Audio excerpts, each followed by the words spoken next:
Nagpasalamat naman ang mga kababayan natin sa General Santos City na binisita at hinatiran ng tulong ni Pangulong Ferdinand R. Marcos Jr. matapos ang magnitude 7.8 na lindol. Anila malaking tulong ito para sa kanilang pagbangon, lalo't apektado ang kanilang kabuhayan. Si Harlem Ferolino ng PIA Soc-Sargen sa sentro ng balita. Pansamantalang natigil ang hanap buhay ng maraming manggagawa sa General Santos City matapos ang malakas na lindol na nagdulot ng pinsala sa mga establishmento, pamilihan, paaralan at iba pang pasilidad sa lungsod. Bilang bahagi ng patuloy na pagtugon ng pamahalaan sa pamamagitan ng Department of Social Welfare and Development o DSWD-12, tumanggap ng tig-5,000 pisong tulong pinansyal ang mga displaced workers sa pagbisita ni Pangulong Ferdinand R. Marcos Jr. sa lungsod. Kabilang sa mga unang tumanggap ng tulong ang mga maliliit na negosyante, service crew at iba pang manggagawang naapektuhan ng kalamidad. Malaking tulong naman din po sa amin kasi mawawalan kami ng trabaho sir ba dun sa nasirang building. Wala kaming sweldo, walang trabaho, so need namin ng food and para sa mga ibang bagay na kailangan namin.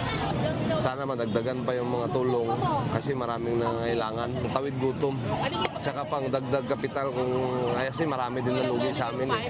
So ano masasabi niyo sa gobyerno? Maraming salamat sa pansamantalang ayuda. Bukod sa kabuhayan, kabilang din sa mga sektor na naapektuhan ng lindol ang edukasyon. Sa pagbisita ng presidente sa Romana C. Acharon Integrated School at General Santos City National High School, personal niyang nakita ang kalagayan ng ilan sa mga gusali at silid-aralan na nagtamo ng pinsala matapos ang pagyanig. Ang General Santos City National High School ay isa sa mga pinakamalalaking pampublikong paaralan sa lungsod na may halos 7,000 mag-aaral.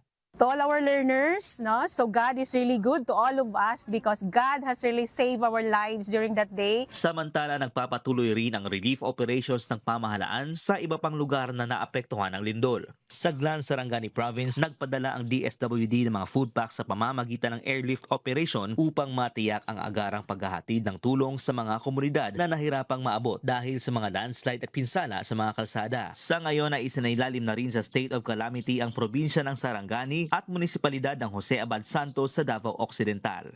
Patuloy namang nagsasagawa ng relief, assessment at recovery operations ang pambansa at lokal na pamahalaan upang matulungan ang mga pamilyang naapektuhan ng lindol at mapabilis ang kanilang pagbangon.